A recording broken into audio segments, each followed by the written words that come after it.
Seeking some answers, I took some time to rummage through the Montclarian archives and found some interesting parallels, especially in 1968. There were so many articles that felt familiar.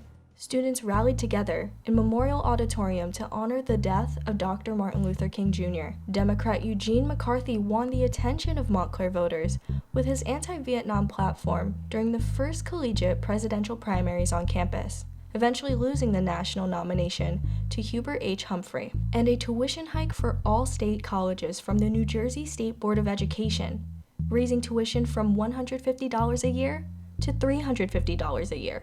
Were those students worried too? How did they get through it? I wanted to ask someone who walked this campus all those years ago.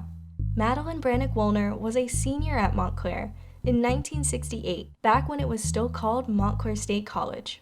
The summer before Madeline started her senior year was called the Long, Hot Summer, and not only because of the temperature. Race riots erupted across the country. The Black community pushed back against police violence, redlining, and societal inequality. Some of these riots happened close to Montclair's campus, in Newark. A large majority of the students came from Newark or the surrounding areas of Newark, and so they were very strongly affected by what was going on in Newark at the time.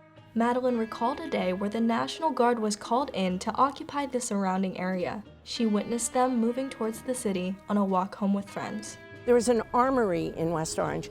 Down the hill near my house, about a block away, comes tanks and armored trucks that were coming down my street to go down Central Avenue into Newark. Madeline starting her senior year did not mean the end of rising conflicts. Tensions in Vietnam were growing, talks about a draft were circling, and many male students had anxiety about losing their student exemption.